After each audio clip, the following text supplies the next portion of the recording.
In a small village nestled at the edge of an ancient forest, there lived a young boy named Aidan. Curious and brave, Aidan was always exploring the woods, searching for adventure. The villagers often warned him about the deep parts of the forest, where they said a fearsome dragon lived, guarding a treasure no one had ever seen. But Aidan, with his adventurous spirit, was not afraid. He had heard the stories, but he also believed that not all creatures were as fearsome as they seemed. So one day, with nothing but a small satchel of food and a wooden sword, he set off into the depths of the forest to find the dragon. The encounter. After hours of walking, Aidan reached a clearing in the heart of the forest. There, atop a rocky hill, lay a massive dragon. Its scales were a deep emerald green, shimmering in the dappled sunlight that broke through the trees. The dragon's eyes were closed, and its breathing was slow and steady, as if it were in a deep sleep. Aidan, though amazed by the sight, was careful not to make a sound. He quietly approached the dragon,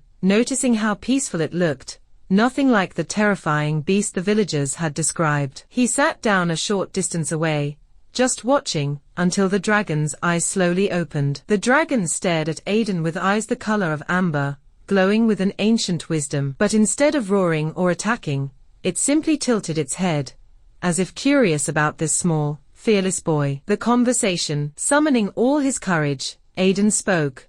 "I've come to meet you, great dragon. They say you're a fearsome creature, but you don't seem so to me. Are the stories true?" The dragon's voice was deep and resonant, echoing through the clearing as it spoke. "Many stories are told, young one. Some are true, others are not. What is it that you seek?" "I seek adventure," Aidan replied. "But more than that, I wanted to see if you were truly as terrifying as they say. I wanted to know the truth." The dragon chuckled softly, a sound like distant thunder. "Few have ever dared to seek the truth as you have. Most see only what they fear, and fear clouds the truth. I am neither good nor evil, but I am powerful. Power can be frightening to those who do not understand it." Aidan nodded, sensing the truth in the dragon's words. "Do you have a treasure?" he asked, recalling the tales the villagers had told. The dragon smiled, a mysterious glint in its eyes. "I do, but it is not gold or jewels as you might expect. My treasure is knowledge and the wisdom of ages. Would you like to share in it?" The bond. Aidan's heart raced with excitement. "Yes, please," he exclaimed. And so,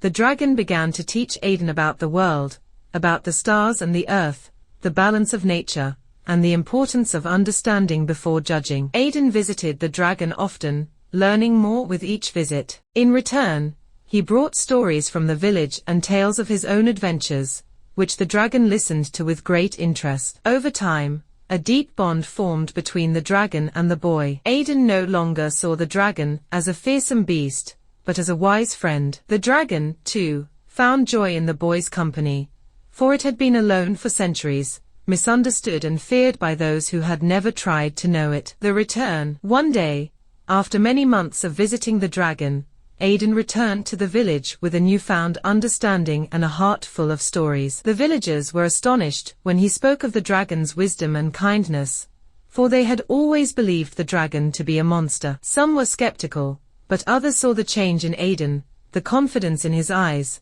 the knowledge in his words, and they began to wonder if perhaps they had been wrong about the dragon. Over time, the fear that had once gripped the village faded. The villagers started to see the forest as a place of wonder rather than danger. Aidan became a bridge between his people and the dragon, showing them that fear could be overcome with understanding, and that true treasure was not found in gold, but in the knowledge and friendships we forge along the way. The legacy. As Aidan grew older, he continued to visit the dragon, always learning, always sharing. And when he became a man, he passed down the stories and wisdom he had gained to the next generation, ensuring that the bond between the dragon and the village would never be forgotten. And so, the tale of the dragon and the boy became legend, a story told to children and adults alike, a reminder that sometimes, the greatest adventures begin with a simple act of courage and a willingness to seek the truth.